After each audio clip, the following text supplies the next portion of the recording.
for being back. If you just joined us, you're still on to Enterprise Morning, reaching you from Enterprise Television. Let's get to our conversation for today. The International Monetary Fund, IMF, has called on Nigeria to enhance its tax revenue by broadening the tax base and intensifying efforts to combat tax evasion.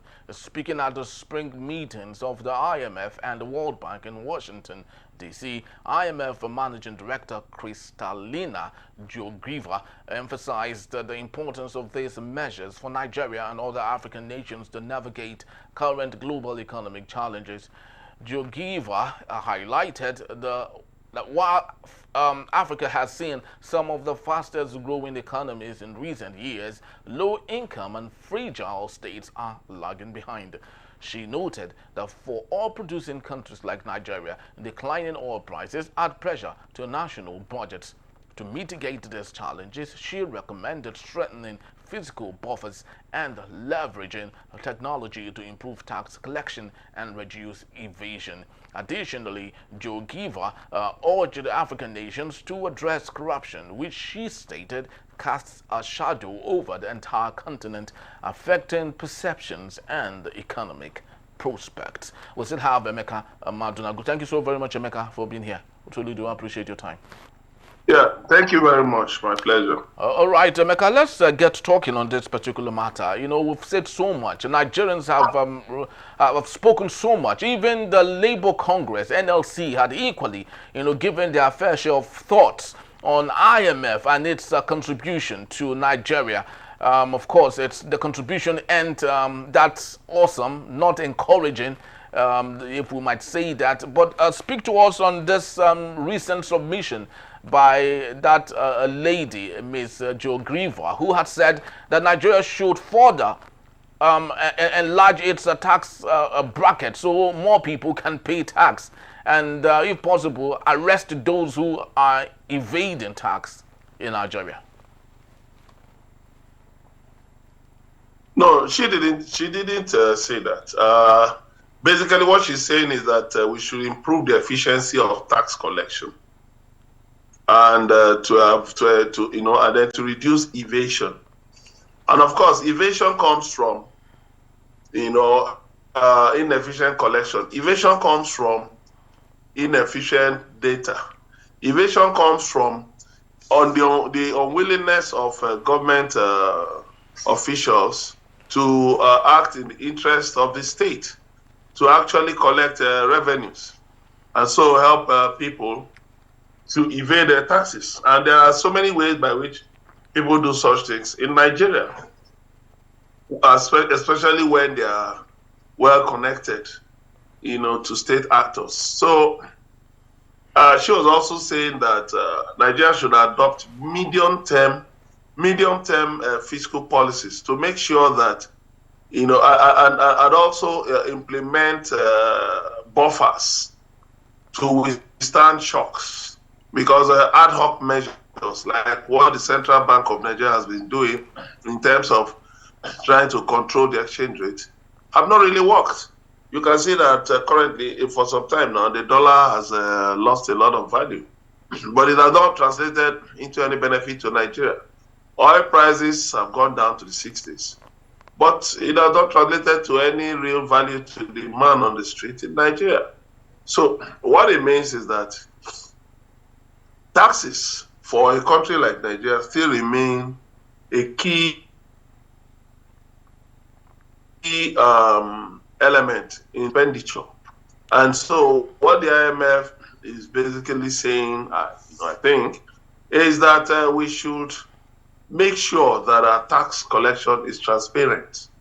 It's not just about arresting people, but encouraging people to pay their taxes. But Emeka, and then ensuring that just to digress on that particular matter, when we talk about tax, there's one stuff that comes to the minds of Nigerians, and it's looking more like a nightmare to Nigerians, and that is the statement by President Bola Ahmed Tinubu when he was campaigning to be the president of the country. He did say that one of his a significant approach to economic development is widening the tax bracket, reduce economic growth and purchasing power, which of course today the middle class in Nigeria is no longer in existence. So the question is, how can we actually achieve sustainable economic growth when we are slowing down the economy, reducing the purchasing power, increasing tax? Who are we really taxing here? Is it not the people that should grow the economy? But in Nigeria, we do not have them any longer. I think that statement by President Bola Tinubu was quite unfortunate. It shows a gross misunderstanding, very unfortunate, of the dynamics of the Nigerian economy. You see, when people come out with these things, oh, there's money in Nigeria, there's a lot of money in Nigeria, it shows you, empty realizations, empty assessments of what they call money in Nigeria. The fact that there are people in bars, that you find so many cars in bars, doesn't mean that there is money in the economy. The fact that you find out that you see that there are people holding parties, out of 200 million people on a Saturday, on a Saturday, how many are holding parties? How many are attending parties? Well, because you drove past a certain district where you have some event centers, and then you conclude that out of 22 million people said to reside in Lagos, that there is money in Lagos. Money is not calculated that way. You don't calculate based on consumption, conspicuous consumption. You make your calculations based on productivity, based on revenue. How much revenue is coming into the public coffers? You look at the Human Development Index. How are the lives of the people being improved? One presidential aide was just trying to make a mess of himself the other time, saying that with the equivalent of $1, somebody can have a good meal somewhere. And then at the end of the day, after having a good meal, what happens next? Will he sleep at that place? Will his children go to school there? Is the meal only for him? What about his children? Would he attend to other needs, medical needs and all that? So when the World Bank says that millions of Nigerians live under $2 per day, it talks about the sum total of all of the things they need to thrive. They need to live on from day to day as human beings. It's not just talking about food. That is where some of these people, in their attempt to twist, to gaslight Nigerians, they think they are clever. They just look at they just try to bring some false symbolism, some fox symbolism.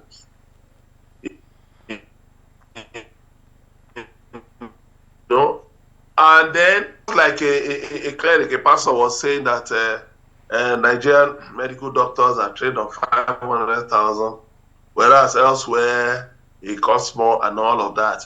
And they're trained on 500,000 because the government subsidizes.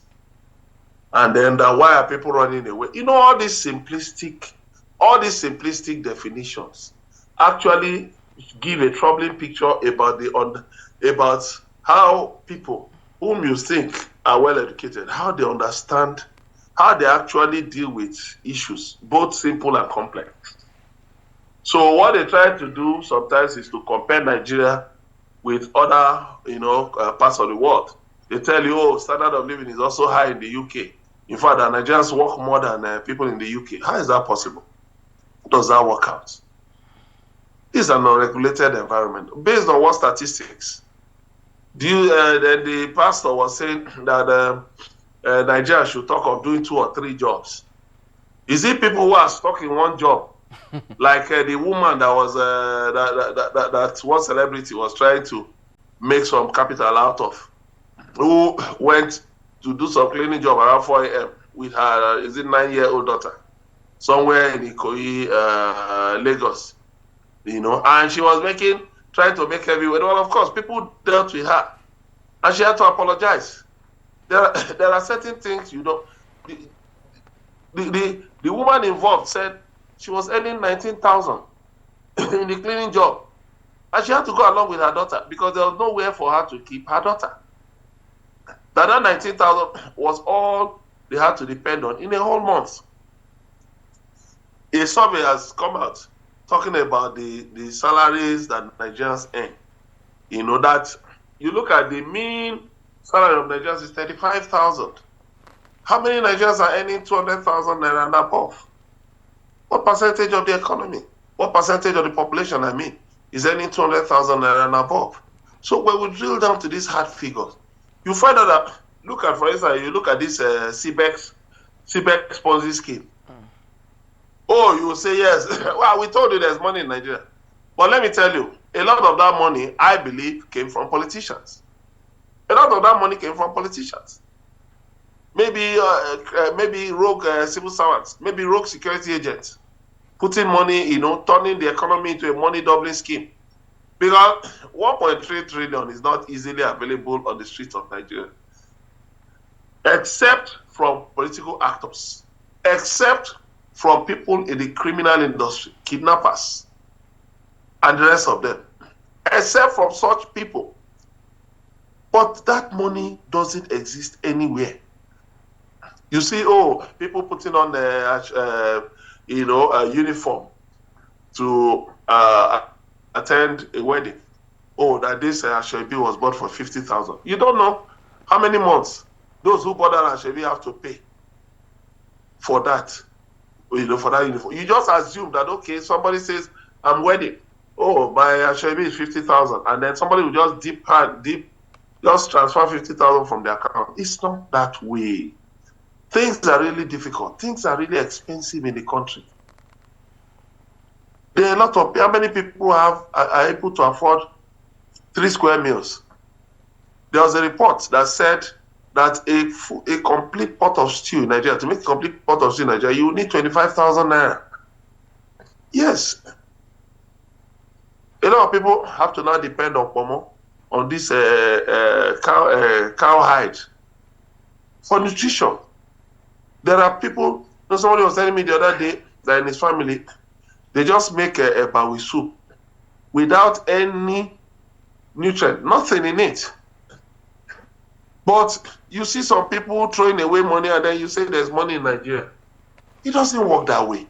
That is what the IMF is talking about. The IMF is talking about social nets. But I think the IMF themselves are also being dubious and criminally ingenious in drawing the economy back.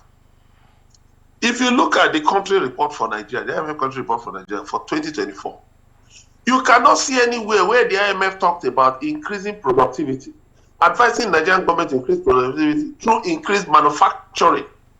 Why? Because if it advises Nigeria to ramp up manufacturing, where will Western nations dump the goods they are producing?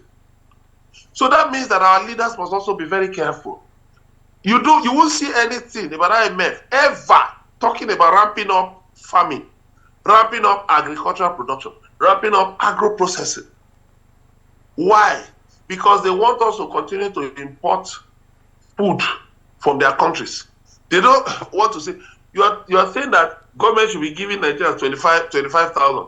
Government said they gave how many millions of Nigerians, but I don't know any. I've asked people around, I don't know anybody who has received that money. Now, such money should actually be put to productivity, not to consumption. If you convert that money into procurement, into acquisition of farmland, for instance, and then seedlings, stems, herbicide, pesticides, and all of that. Of course, you will see that it would encourage Nigerians to go more into farming. If you remove the insecurity in the farms, remove the criminal headsmen and all of that, all those kidnappers and all that, I believe that agriculture still remains still remains that area that can rescue Nigeria from these economic problems. Because if we can feed ourselves, we can reason better. If we can feed ourselves, we can increase productivity. Out of agricultural products, we can make a lot of things that we need instead of importing milk.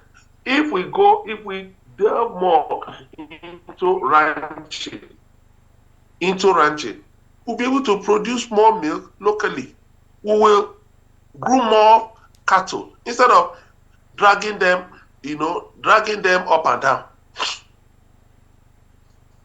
as the herdsmen do. Right conditions, give them the right kind of diet, and ensure that we can produce milk in large quantities. Very, very true, And Emeka. then, Yeah. is it cassava? Is it cassava, for instance? Cassava is a crop that has a variety of uses. It's a superfood. We talk about diseases in Nigeria.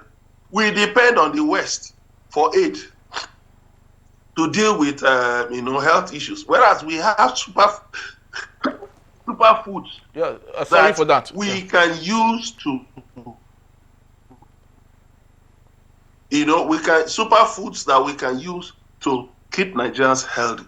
So for me, even though we get advice from IMF and all that, but we should try to tailor that advice to our local needs. We should talk about adaptability and sustainability. For how long will you keep giving people 25,000 naira? But Emeka, if I might ask, sorry to digress, if I might ask, why is it then very difficult for the likes of, Wale Edun, Kadoso, and the president himself to realize some of these things? Is it that they are oblivious to that, or they are rather being very, stiff about ensuring that there is an economic stimulation in Nigeria, rather than listening to the IMF that is not in any way helping in the stimulation of economic growth in the country? Yeah, you see, they have actually tied themselves to the apron strings of the IMF, and that ensures that they can borrow. They can keep borrowing. I told you, talked about the governor who borrowed 1 trillion naira for his state and later turned around that the money he borrowed was too much. Now, juxtapose that with somebody like Governor Chukwuma Soludo of Anambra State, who said since he got into office over 3 years ago, he has not borrowed a dime. He generated revenue, which is what that the other 35 states signed up to it, but he refused to sign up to it because he knew it was a bad loan. But look at it. Other states just signing up loans. So that is the sad thing. And you find out that it has been said again and again that you cannot borrow your way to prosperity. Borrowing should just be a short-term thing. But the thing is that we go more for commercial loans instead of going for concessionary loans. Loans that we can actually use, loans with less stringent conditions, loans with flexible conditions that will make repayment easy. So we just keep borrowing for education, for health, for all kinds of things. Even a former minister of Women Affairs, said they borrowed, was it 40 million naira to distribute pads, sanitary pads to schoolgirls. So you tell me, why would we keep subjecting ourselves to such, low-grade thinking? When we say we cut the cost of governance, that's why the IMF is talking about spending, that the government should be more prudent. But what have you seen? You saw $5 billion on a presidential yacht. You saw $1 billion on an aircraft, presidential jet. You've seen 1 billion naira for a presidential Escalade, German Escalade. You've seen billions spent on vehicles for President Tinubu, his wife, and some other people. You've seen 21 billion naira spent on the renovation of the vice president's residence. Then you've seen all these humongous amounts being spent on medical tourism. The president keeps going to France and coming. going and coming. And so what do you find at the end of the day? They resort to borrowing because they have to keep the naira down, even lower than the CD, lower than the CFA, so that they can, when they collect these loans, they can in dollars, they can change them to naira and then fly away, indulge in reckless, wasteful expenditure. That is where our problem lies. If we cut the cost of governance, if we improve our hospitals, of course, we'll find out that things will be much better in the country. We'll be better able to manage the situation in the country. And so that is why we, that aspect of the advice from the IMF, that's the only aspect I actually am interested in, that we should be more prudent in expenditure. Thank you. Very, very well. We should be more prudent in expenditure. Profligacy is not part of any sustainable country, neither is it of any good to the leadership of any country that wants to see growth for its nation. Unfortunately, in Nigeria, the opposite remains the case, where despite the dire need of the country, those in authority have made it compulsory to spend and continuously spending on the little that we have, and of course exposing the rest of us to hardships that Nigerians never actually bargained for. Thank you so very much, Emeka, for being here. We truly do appreciate you once more. Thank you very much. All right, people, that's just about the time we have. We'd love to appreciate you for making this a date with us. Please do well to visit us. If you may, you can always find us at enterprisetvnews.com. You may equally like, comment, and follow us on all our social media platforms at Enterprise TV 7. I'm Henry Igwebike. Thank you for watching. We'll see you tomorrow. Bye-bye.